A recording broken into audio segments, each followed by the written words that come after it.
أما المحبة التي ليس لها أثر في واقع الحياة سوى العقول على أضرار الرسوم الظاهرة والوقوف عندها فهي محبة ناقصة.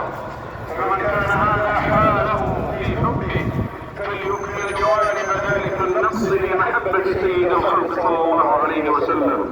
فإن المحبة الصادقة باب واسع من أبواب المعية وبلوغ المنازل العالية.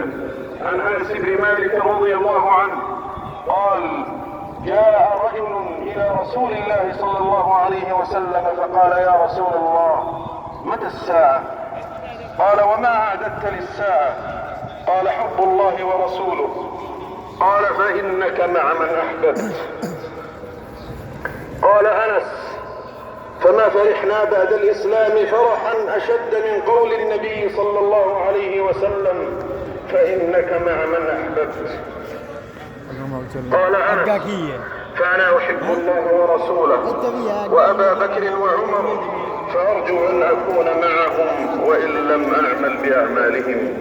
وفقني الله وإياكم للزوم سنته واتباع ملته وكمال محبته. أقول ما سمعتم وأستغفر الله لي ولكم فاستغفروه إنه كان عفوا غفورا.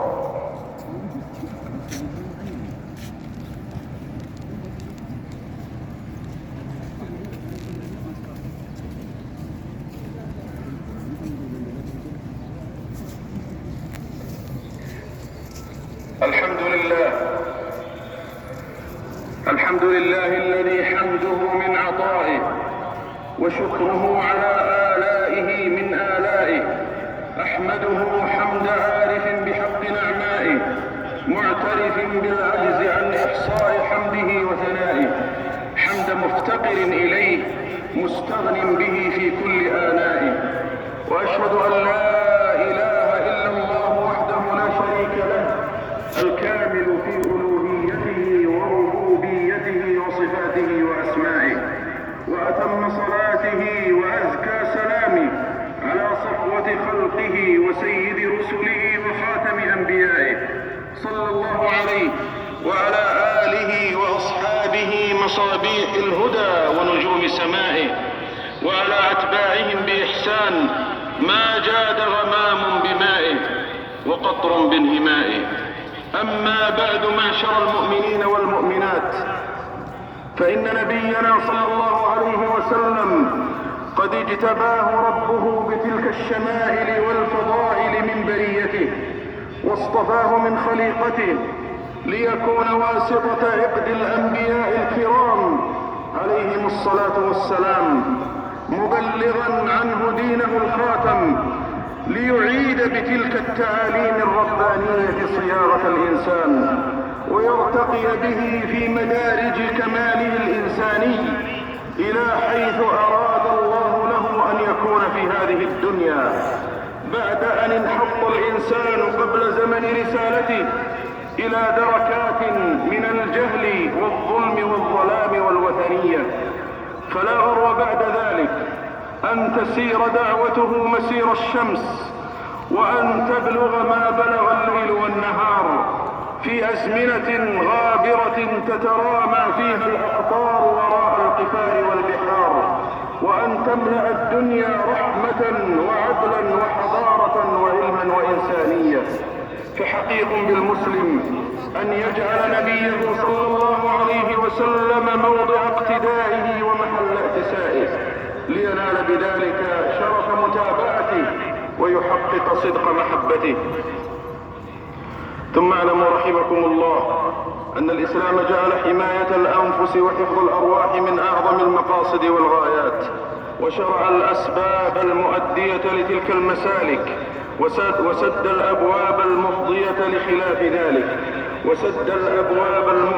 لخلاف ذلك فالوصية للمسلمين باتخاذ الأسباب الشرعية والصحية للمحافظة عليها، ومنها المبادرة بأخذ التحصينات واللقاحات، لا سيما في مواطن الزحام كالحرمين الشريفين ومواسم العمرة والزيارة. والله المسؤول أن يحفظنا وإياكم والمسلمين من كل سوء. عباد الله، إن هذا اليوم العظيم من الأيام تندب فيه كثرة الصلاة والسلام على سيد الخلق وصفوة الأنام سيدنا محمد صلى الله عليه وسلم.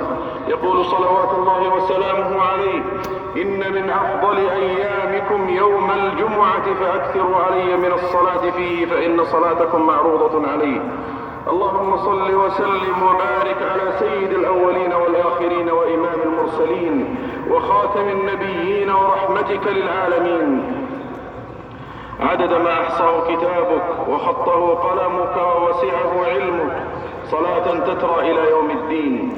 اللهم ارض عن الصحابة أجمعين وعن الخلفاء الراشدين والسادة المهديين خاصة أبي بكر وعمر وعثمان وعلي، وعن سائر صحابة نبيك أجمعين، وعن آل بيته وسائر أصحابه والتابعين لهم بإحسان يا رب العالمين، وعنا معهم بفضلك وجودك ومنك يا أكرم الأكرمين. اللهم أعز الإسلام والمسلمين، اللهم أعز الإسلام والمسلمين، اللهم أعز الإسلام والمسلمين وأذل الكفر والكافرين، واجعل هذا البلد آمنا مطمئنا محفوظا مصونا وسائر بلاد المسلمين. اللهم انصر إخواننا في فلسطين، اللهم انصر إخواننا في فلسطين، اللهم اكتب نصرهم واجبر كسرهم وتول أمرهم، واجعل دائرة غضبك وانتقامك على عدوك وعدوهم يا رب العالمين. اللهم وفق ولي أمرنا خادم الحرمين الشريفين وولي عهده لما تحب وترضى، اللهم وفقهما لكل خير وأعنهما عليه. اللهم إنا نسألك أن تجعل أعمالهما خيرا في الدين والدنيا والعاجل والآجل، وأن تجعل فيها الخير والنفع للعباد والبلاد يا رب العالمين. اللهم إنا نسألك من خير ما تعلم ونعوذ بك من شر ما تعلم ونستغفرك لما تعلم إنك أنت علام الغيوب. عباد الله، استديموا فضل ربكم بشكره، واحفظوا نعمته باتباع أمره، والهجوا بدعائه وذكره. سبحان ربنا رب العزة عما يصفون وسلام على المرسلين والحمد لله رب العالمين.